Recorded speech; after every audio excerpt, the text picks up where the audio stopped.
नमस्कार दोस्तों, स्वागत है आप लोगों का हमारे आचार्य यागेंद्र मिश्रा चैनल में।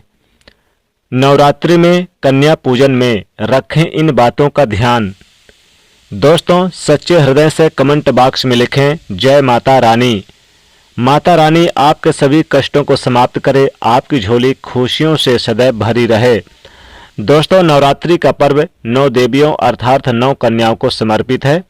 कन्या पूजन करने से हमारी समस्त मनोकामनाएं दूर होती है, हमारी समस्त पीड़ाएं दूर होती है और मनोकामनाएं पूरी होती है। आपको बता दें कि इस बार माता रानी विशेष सवारी पर पृथ्वी लोक पर सवारी आई हैं, यानी कि पालकी की सवारी करके आई हैं और भक्तों के कष्टों को दूर करेंगी। जब जब माता रानी पालकी पर सवार होकर आती है तब तब धरती पर फूल खिलते हैं, वर्षा होती है तथा हरियाली की उत्पत्ति होती है और जीवन सुखमय हो जाता है। इस बार चैत्र नवरात्रि बहुत ही शुभ और मंगलकारी मानी जा रही है। इस बार चैत्र नवरात्रि 30 मार्च दिन रविवार से शुरू होकर और यह 6 अप्रैल दिन रविवार को इसका समापन होगा। ऐसे में इस दिन यानी कि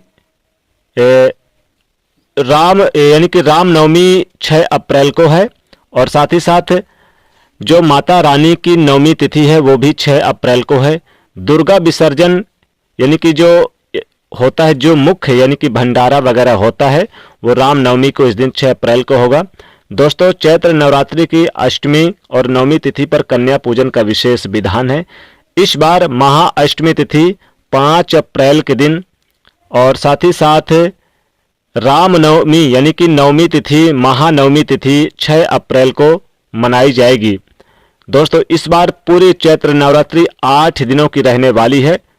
आप 5 अप्रैल और 6 अप्रैल को दोनों दिन अष्टमी और नवमी तिथि के दिन आप कन्या पूजन अवश्य करें। शास्त्रों में 9 दिनों की नवरात्रि को बहुत ही शुभ और मंगलकारी माना जाता है और वहीं 8 दिनों की नवरात्रि को अच्छा नहीं माना जाता। ऐसे में 10 दिनों की नवरात्रि को बहुत ही शुभ और मंगलकारी माना गया है। शास्त्रों के अनुसार चैत्र नवरात्रि के दिनों में माता रानी का पूजन करने से, कन्या पूजन करने से माँ अभय वरदान देती हैं। घर में सच्चे हृदय वाले कोमल व्यक्ति के सभी कष्टों का निवारण माँ शीघ्र करती हैं।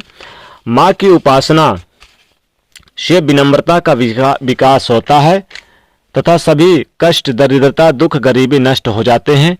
नवरात्रि में माता रानी का व्रत और पूजन किया जाता है, लेकिन नवरात्रि के दौरान सबसे ज्यादा महत्व होता है कन्या पूजन का। दोस्तों, माना जाता है कि व्रत और उपवास से माता रानी उतना प्रसन्न नहीं होती हैं जितना कि कन्या पूजन से होती हैं। चैत्र नवरात्रि में छोटी छोटी कन्याओं को माता रानी का स्वरूप माना जाता है। कन्याओं को भोग लगाया जाता है, उन्हें प्रसन्न किया जाता है और बदले में आशीर्वाद मांगा जाता है। कन्याओं को पूजन के लिए गिफ्ट आदि उपहार वगैरह दिए जाते हैं।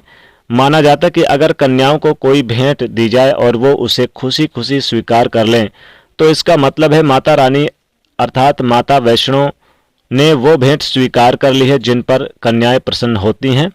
तो समझो उन्हें माता रानी का आशीर्वाद मिल गया और माता रानी की कृपा दृष्टि से उन्हें मोह मांगा वरदान प्राप्त होता है। नवरात्रि में 2 साल से लेकर 10 साल तक की कन्या का पूजन होना चाहिए। अष्टमी अथवा नवमी को कन्याओं के पैर धोकर भोजन कराना, उपहार आदि देना श्रेष्ठ माना जाता है। दोस्तों, कैसे करें स्वागत। दोस्तों, कन्या जब आपके घर में आए तब सभी के पैर दूध और पानी से उनके पैर को धुलाना चाहिए। फिर उनके बाद कन्याओं को किसी साफ जगह पर जमीन पर कपड़ा बिछाकर बैठाना चाहिए। उनके माथे पर अक्षत, फूल और कुमकुम लगाना चाहिए। फिर उसके बाद भोजन ग्रहण करवाना चाहिए, लेकिन हमेशा याद रहे कन्याओं की थाली में 3 पूरियां कभी न रखें, इसे शुभ नहीं माना जाता। 3 पूरियां तथा 3 रोटियां मरने के लिए निकाली जाती है और जेल में कैदियों के लिए दी जाती है। ऐसे में कन्याओं को उनकी थाली में नवरात्रि के समय में 3 पूरियां कभी ना दें, लेकिन 1-2 करके आप पूरियां दे सकते हैं।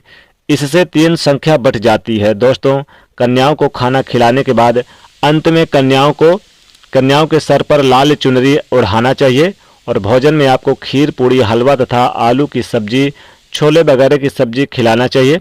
पनीर आदि खिलाया जाता है, लेकिन भूल से भी लहसुन और प्याज का इस्तेमाल कभी ना करें, अन्यथा अनर्थ हो जाएगा। अक्सर कई लोग कन्याओं को कुरकुरे का पैकेट, चिप्स वगैरह पैकेट खिलाते हैं, जो कि ये घोर अनर्थ माना जाता है, क्योंकि इससे लहसुन प्याज का इस्तेमाल होता है, जिसके कारण आपका व्रत खंडित हो सकता है। माँ दुर्गा क्रोधित हो सकती हैं। जहां आपने 9 दिनों तक लहसुन प्याज का परहेज किया, लेकिन आपकी एक गलती पूरे व्रत को खंडित कर सकती है, माता रानी को रुष्ट कर सकती है। कन्याओं को डब्बा बंद कोई भी ऐसी चीज ना दें जिसमें से लहसुन प्याज होता है। कई चीजें ऐसी होती हैं जिसमें लहसुन प्याज होता है, कई चीजें ऐसी होती हैं जैसे मार्केट से के आप लेकर आते हैं तो प्याज लहसुन का इस्तेमाल होता है। ऐसे में आप कभी भी ऐसा मत करना, गलती। दोस्तों, कई लोग कन्या पूजन में खाना घर में नहीं बनाते और मार्केट से रेडीमेड लाकर खिला देते हैं तथा दही जलेबी खिलाते हैं, जो कि शुभ नहीं माना जाता। भले ही आप दही जलेबी खिला सकते हैं, परंतु माता को घर का बना हुआ शुद्ध भोजन ही अति प्रिय है। खासकर नवरात्रि के दौरान घर में पका हुआ खाना अवश्य खाएं, पक्का भोजन बनवा कर खिलाएं। खीर, पूड़ी, हलवा खिला सकते हैं। इस दौरान घर में जो भी बना है वो आप जरूर खिलाएं। पूड़ी, सेवैया खिला सकते हैं। घर का बना यानी पक्का खाना ही कन्याओं को खिलाएं। हमेशा याद रहे, कन्याओं को प्लास्टिक के बने दोने से खाने में नहीं खिलाना चाहिए। ऐसे बर्तन पूजा पाठ के लिए शुद्ध नहीं माने जाते, अशुभ होते हैं। कन्याओं को हमेशा स्टील के बर्तन या पत्तों से बने बर्तन में ही भोजन कराना चाहिए, बहुत ही शुभ माना गया है। दोस्तों, भोजन कराने के बाद कन्याओं की थाली में आप एक लौंग जरूर रखना चाहिए, क्योंकि लौंग देवी शक्ति तथा दुर्गा माँ को बहुत ही प्रिय है। लोग माता शक्ति का प्रतीक मानते हैं लौंग को। लौंग में नवदुर्गा का वास होता है। इन 9 दिनों में माता रानी को लौंग का भोग यानी कि लगाया जाता है, इसलिए कन्याओं की थाली में चुपचाप एक लौंग जरूर रख दें, साथ ही इलायची रख दें। कन्याओं की थाली में सेव, केला, अंगूर, जो भी पक्के फल है वो जरूर रखें। सीताफल रख दें, लेकिन भूल कर भी नाशपाती ना रखें। नाशपाती बिल्कुल भी इस दिन ना रखें, इससे माता रुष्ट होती हैं। आप फलों में सेव, अंगूर, केला वगैरह, अमरूद वगैरह सब कुछ रख सकते हैं। मौसमी फल रख सकते हैं, आप चीकू रख सकते हैं, साथ ही साथ आप संतरा भी रख सकते हैं, लेकिन भूल से भी नाशपाती ना रखें। सीताफल मिल जाए तो अति उत्तम है। साथ ही आपको बता दें कि कन्याओं को उपहार में क्या दें। कन्याओं को खुश करने के लिए उनकी थाली में दक्षिणा डालें। 10 रुपये, 5 रुपये, 20 रुपये, 50 रुपये, 100 रुपये, जितना यथासंभव हो आप उन्हें डालें उनकी थाली में। घर से जब विदा करें तो उनके पैर छुएं और उन्हें दक्षिणा स्वरूप कुछ ना कुछ दें। अगर पैसा नहीं है तो उन्हें फल ही दे सकते हैं, सेव दे सकते हैं, केला दे सकते हैं। इससे घर में संपन्नता बनी रहती है तथा धन की कोई कमी नहीं रहती है।